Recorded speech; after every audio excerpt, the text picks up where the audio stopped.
Hello everyone, नमस्ते अनि स्वागत छ हजुरहरूलाई हिमालय किचनमा। आज म फेरि आएको छु अर्को त्यस्तै नयाँ अनि एकदमै मिठो हेल्दी रेसिपी लिएर। आज म बनाउँदैछु पानी रोटी। एकदमै मिठो हुन्छ र हेल्दी पनि हुन्छ। यसलाई राम्ररी बनाउँदाखेरि एकदमै सजिलो पनि छ बनाउनको लागि। मैले यहाँ 1 कप आटाको पिठोलाई लिएको छु बलमा। मैले यसमा राखेँ थोरै नुन र अब यसमा बिस्तारै बिस्तारै मनतातो पानी यसरी राख्दै यसलाई मुस्दै जानुपर्छ।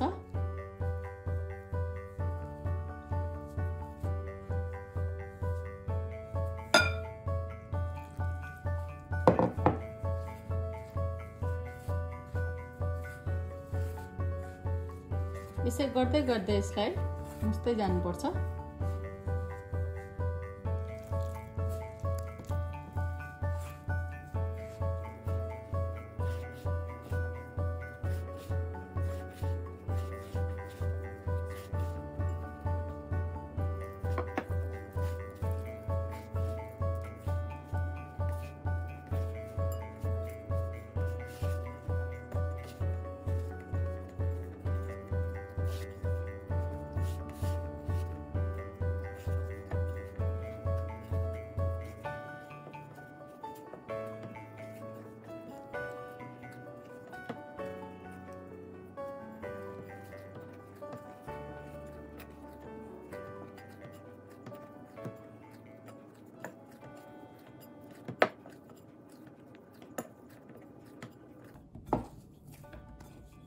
र अब यसरी यसलाई डो बनाएर यसलाई छोपेर राख्नुपर्छ केही बेरको लागि।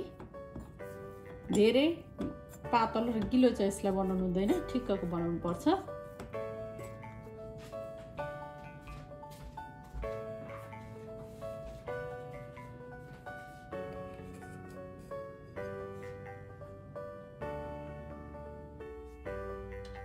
ल अब पिठोलाई मैले छोपेर राखेको छु केही बेर। अब म यहाँ यसलाई सुप बनाउन गइरहेको छु।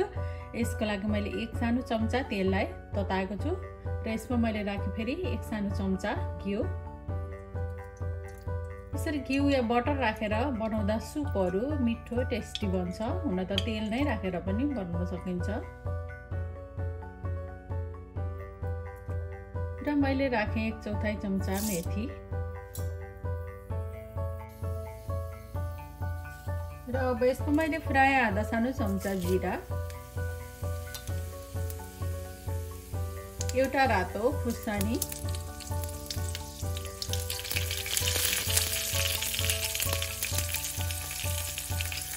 र मैले राखेँ एउटा मिडियम साइजको प्याज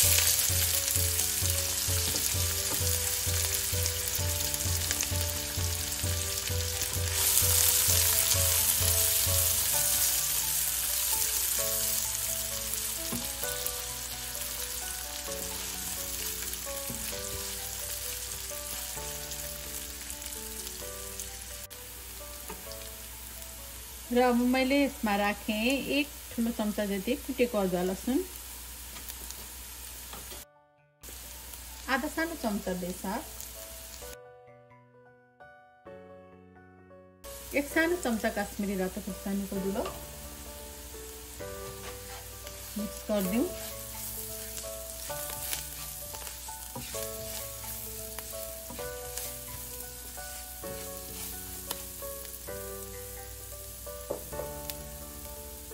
अब मैले यसमा राखेँ एउटा ठुलो साइजको टमाटर, नुन राखेँ टमाटर राखेर,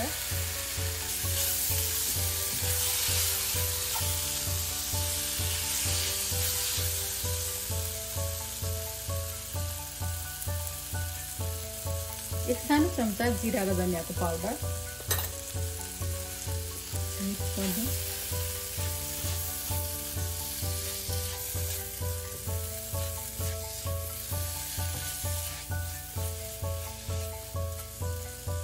अब यसमा मैले थोरै पानी राखेँ। अब यसलाई छोपेर टमाटर राम्ररी गलुन्जेल पकाउनु पर्छ।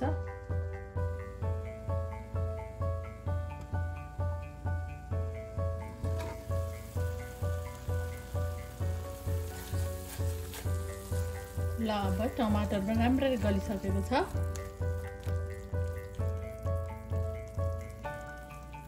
र यति बेला म यसमा राख्दैछु मैले 1 कप जति काउली चना, कालो चना र हरियो केराउलाई रातभरि भिजाएर अनि यसमा प्रेसर कुकरमा 2 सिटी लगाएर यसलाई बोइल गरेर यहाँ लिएको छु। त्यसलाई राखेँ। त्यसैगरी एउटा मिडियम साइजको आलुलाई पनि यसरी बोइल गरेर यहाँ लिएको छु। अब मिक्स गर्दियौं।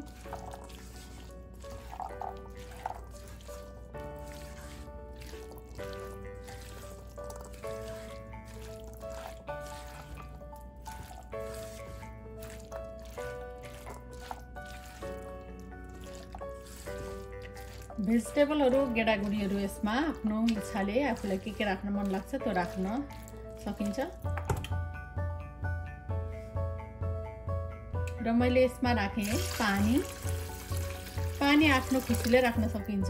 कतिको धेरै थोरै राख्न मन पर्छ। पानी राखेर फेरि नुन थपे मैले थोरै। र म यसमा राख्दै छु 2टा पत्ता जति रायोको साग। यसलाई मैले मसिनो गरी काटेर लिएको छु। सागहरु आफूलाई कुन साग राख्न मन पर्छ या फर्सीको मुन्टाहरु पनि यसमा हामीले राख्न सक्छौं। अब मिक्स गर्दियौं।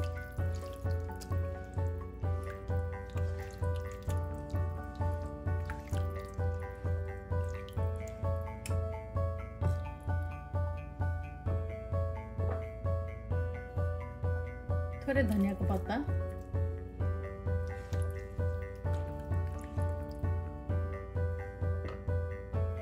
अब यसलाई छोपेर मिडियम हिटमा पकाउनु पर्छ। अब यो पाक्दै गर्दा हामी रोटी बनाउनुतिर लागौं।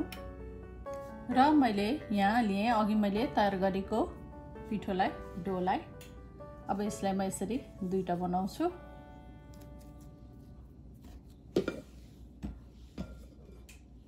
र यसलाई चाहिँ सकेसम्म यसरी गोलो बनाउँछु।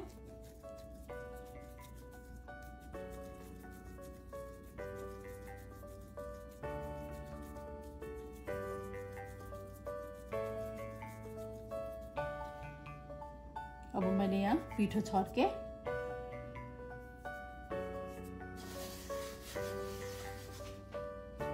अब यसलाई राखेर यसमा बेल्नु पर्छ।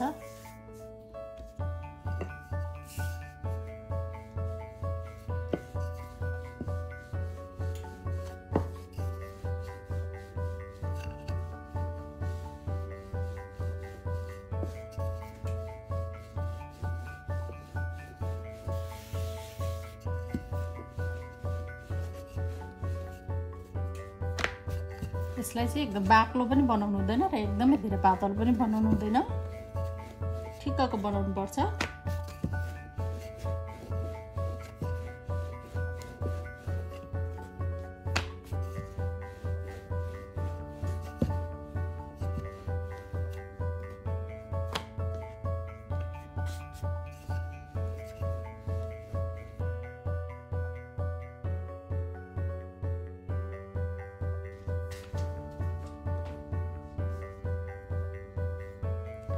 र अब यसलाई यसरी काट्नु पर्छ। आफूलाई कसरी काट्न मन पर्छ त्यसैगरी काट्दा हुन्छ यसलाई।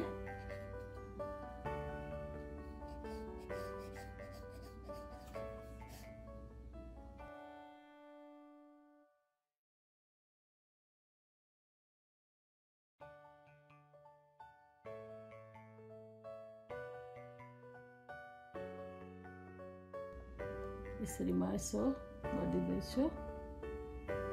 र यसैगरी म बाँकी रहेको पिठोलाई पनि बेलेर रोटी बनाएर तयार गर्छु।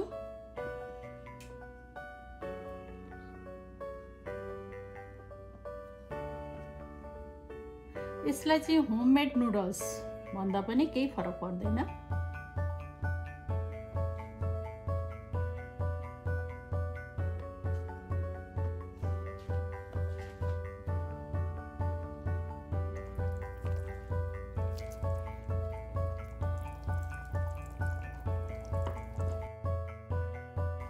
र अब मैले यहाँ राखेँ मैले अहिले तयार गरेको रोटीलाई।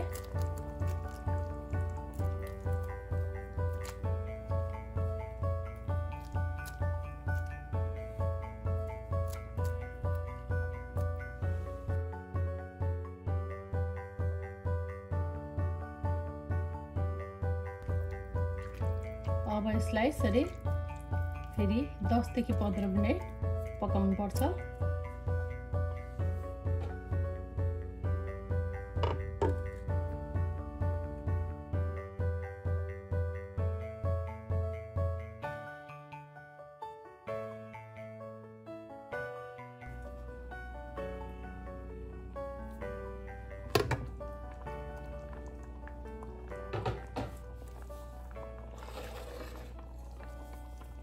र हाम्रो पानी रोटी चाहिँ अब बनेर तयार भइसकेको छ। यसमा म राख्दै छु बाँकी रहेको हरियो धनियाको पत्ताहरू।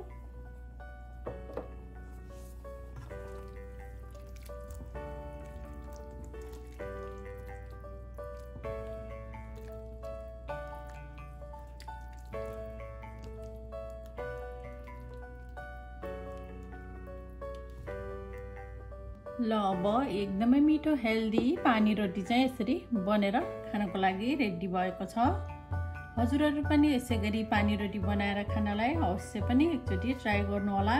एकदमै मिठो हुन्छ, हेल्दी पनि हुन्छ। हस् त यो मिठो पानी रोटीको रेसिपी हजुरहरूलाई राम्रो लाग्यो भने हाम्रो भिडियोलाई लाइक, कमेन्ट, सेयर गरिदिनु होला। यस्तै रेसिपीहरूको लागि हाम्रो च्यानललाई सब्स्क्राइब पनि गरिदिनु होला। सब्स्क्राइब गरिसकेपछि नजिकै रहेको नोटिफिकेसन बेललाई पनि अवश्य पनि क्लिक गरिदिनु होला। फेरि पनि यस्तै मिठो परिकारको रेसिपी लिएर आउने नै छु। हाम्रो भिडियो हेरिदिनु भएकोमा धेरै धेरै धन्यवाद।